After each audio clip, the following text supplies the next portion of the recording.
Os óleos são compostos orgânicos líquidos sob as condições ambientes. Isso ocorre devido à presença de ligações duplas na sua estrutura orgânica, podendo então, deste modo, serem classificados como mono ou poliinsaturados.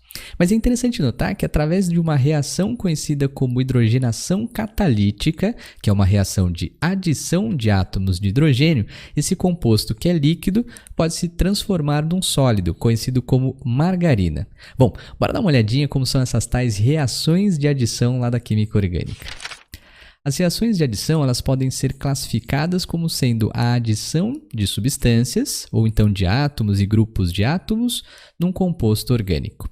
Os compostos orgânicos que sofrem reação de adição são esses daqui, ó, os tais dos alcenos, que são compostos que apresentam ligações duplas, os alcinos, com triplas ligações, os dienos, que têm duas duplas ligações, os cicloalcanos, especificamente de 3 e 4 carbonos, e também os compostos carbonílicos podem sofrer a reação de adição.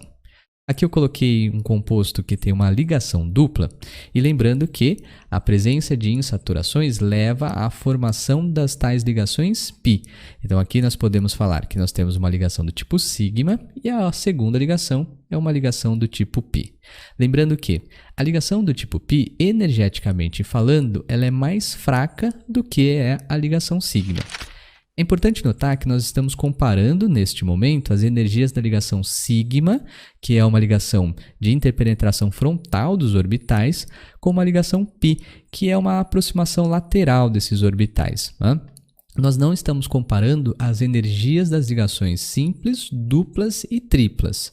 Toda vez que nós aumentamos o número de ligações, a ordem de ligação, nós também estamos aumentando a energia dessas ligações. Sendo assim, a ligação tripla ela é mais forte, tem mais energia do que uma ligação dupla, do que uma ligação simples. E aqui nós estamos falando sobre a ligação do tipo π. Energeticamente falando, a π em relação a sigma, ela é mais fraca, beleza? Sendo assim, se ela é mais fraca, então nós conseguimos facilmente fazer o rompimento, né? Não tão facilmente, mas facilmente em relação aqui à ligação sigma. E nós temos, em relação a esse nosso composto orgânico, uma molécula que eu chamei aqui genericamente de AB, para reagir com ela e formar o processo de adição. O que vai acontecer é que essa ligação simples entre os átomos de A e B também serão rompidas, e aí nós vamos ter a formação de valências livres, tanto aqui nos átomos de carbono, quanto também nesses átomos genéricos aqui de A e B. Sendo assim, o A vai ser adicionado lá num átomo de carbono, o B vai ser adicionado aqui no outro átomo de carbono, e nós vamos ter a formação do produto de adição. Então tá lá, os dois átomos de carbono, a ligação π ela foi rompida, né? Essas ligações aqui já estavam prontas ali. Formou-se, então, uma valência livre em cada um dos átomos de carbono, onde foram adicionados o átomo A e também aqui o nosso átomo B. Então, perceba que de um composto que é insaturado, pela reação de adição, nós formamos um composto que é saturado. E mudou bastante coisa, né? Esse carbono aqui, da dupla ligação, ele tinha uma hibridação do tipo sp2, consequentemente ele era trigonal plano. Aqui nós temos um carbono agora saturado, que faz então 4 ligações, ele é sp3 e tem uma geometria tetraédrica. Dependendo de quem for essa substância B que está sendo adicionada ao composto orgânico, nós temos aí os casos do processo de adição. Se forem átomos de hidrogênio, ou seja, se a molécula for hidrogênio H2, nós vamos ter a hidrogenação, conhecida como hidrogenação catalítica e também conhecida como redução. Depois te mostro por quê. Se for aí moléculas de halogênios, por exemplo, Cl2, Br2 ou I2, não F2, o flúor é extremamente reativo, vai arrebentar a nossa molécula orgânica aqui, não vai ter reação de adição. Então nós teríamos ali uma halogenação. Se nós tivermos reação com HCl, né, HBr ou então HI, nós vamos chamá-la de hidrohalogenação. E se for com moléculas de água, nós teremos uma hidratação ou também chamado simplesmente de adição de água, beleza? Vamos ver cada um desses casos, que é bem bacana aí essas reações, ó. Coloquei aqui para a gente, então, ver caso a caso, o eteno, também conhecido como etileno. Cuidado com esses nomes usuais, muitos vestibulares, como é o caso da FUVEST, aí né? A gente precisa saber esses nomes, tá lá no manual que etileno é um dos nomes que a gente precisa conhecer. Legal. Perceba que aqui nós temos então uma molécula que tem em relação aos carbonos geometria trigonal plana, é sp2. Nós vamos ter aqui uma ligação do tipo π, que energeticamente falando é mais fraca do que a ligação sigma, então a gente consegue romper essa ligação. E no rompimento, há a formação de valências livres em cada um dos átomos de carbono, que nós podemos aproveitar para adicionar coisas, né? Então, nós vamos fazer o primeiro caso aqui, reação de adição com hidrogênio. Para ficar mais fácil entender, eu vou abrir a molécula aqui de hidrogênio, H-H, lembrando que hidrogênio faz apenas uma ligação do tipo covalente, né? Puxar aqui mais para baixo, vai ficar muito em cima. E então, nós vamos romper essa ligação aqui. É claro que nada é tão simples assim. Nós vamos ter o auxílio de um catalisador, também sobre pressão e também sobre temperatura, tá? Então, por isso que é chamado de hidrogenação catalítica esse processo. Legal. O que vai acontecer aqui, então, é o rompimento. Eu vou juntar só para ficar mais fácil, né? CH2 aqui, quebrei a ligação a ligação π, a sigma ficamos aqui com CH2 também, e nós vamos ter uma valência livre em cada átomo de carbono. E aí, os átomos de hidrogênio, eles foram adicionados. Perceba então que do eteno nós formamos aqui o etano, que é um alcano, um composto totalmente saturado. Esse é o caso conhecido como hidrogenação catalítica ou então aí redução. É interessante notar que essa justamente a hidrogenação catalítica é a reação que transforma os óleos vegetais em margarina. É a equação, né, a reação também conhecida como Sabatier-Sanders, né? Acho que é assim, meu francês está ruim. Sabatier-Sanders. E aí você tem a reação de adição de hidrogênios e, consequentemente, você transforma uma substância que é ali insaturada numa substância saturada, que sob condições ambientes é um sólido que a gente passa no pãozinho gostoso, beleza? Bom, mas essa reação de hidrogenação ela também é conhecida como uma redução. Deixa eu te mostrar por quê. Nós tínhamos lá o eteno, que reagiu com gás hidrogênio para formar o etano, né, que é um alcano. Se a gente considerar aqui os NOx, né, número de oxidação dos átomos de carbono, a gente consegue entender por que ele chama de uma redução esse processo. Lembrando que para a gente tirar o NOx de carbono, nós temos que levar em consideração a eletronegatividade, né?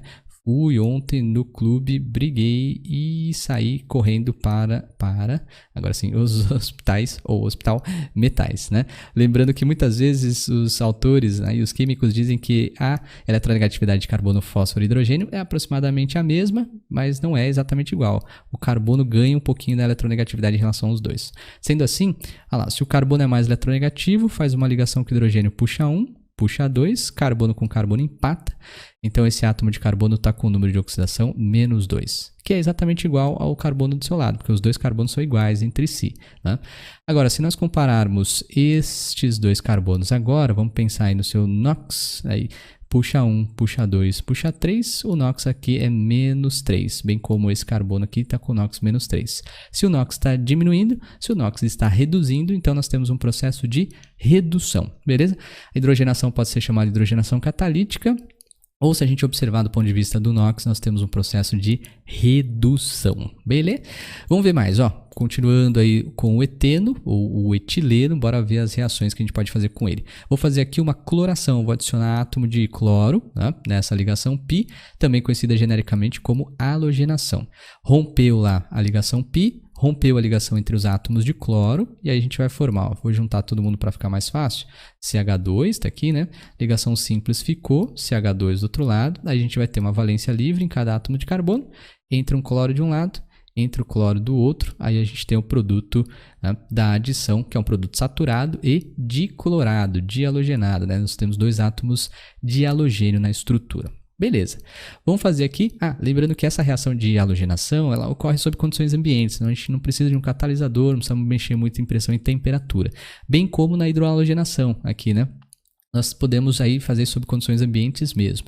E uma coisa interessante, em relação, pensando aos hidrácidos, né, o ácido iodídrico é mais forte do que o bromídrico, que também é mais forte do que o clorídrico.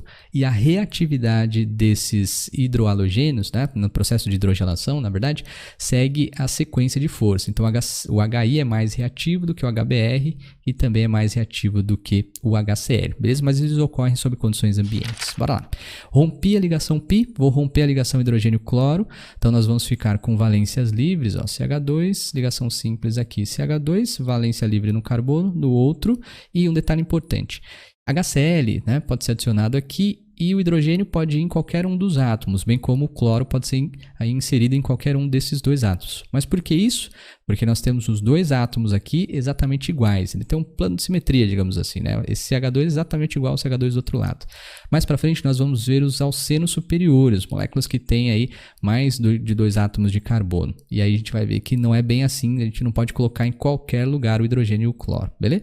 Mas nesse caso, tantofas, vou colocar aqui hidrogênio na esquerda e o cloro aqui na direita, fechou, nós temos um produto da adição monohalogenado, né?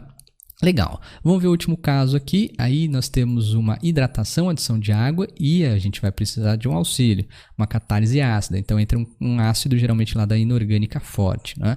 Água, na química orgânica é mais fácil a gente olhar como HOH, então a gente vai abrir a molécula aqui como sendo HOH, e aí o que a gente faz? Quebra a ligação π do composto orgânico, quebra a ligação aqui entre hidrogênio e OH, hidrogênio entra de um lado, o OH entra do outro, e nós temos a formação do produto de adição, né? Então, ó, CH2, ligação simples, CH2, de novo, tanto faz colocar o hidrogênio de um lado ou do outro, e aí nós temos a formação de um álcool, né? Hidroxila pendurado num carbono saturado, álcool é o que nós temos. Facinho então, né? Vai ser sempre igual, da mesma maneira, por enquanto pensando nesses compostos aí mais simples. Quebra a ligação π, quebra a molécula que está reagindo com o composto orgânico, átomo vai para um lado, né, ou grupos de átomo para um lado, para o outro, nós temos o produto da adição. Vai lembrar lá da termoquímica que nós sabemos que toda vez que quebramos uma ligação, a gente tem um processo endotérmico, e quando a gente vai formar a ligação, o processo ele é exotérmico, ele libera energia na forma de calor.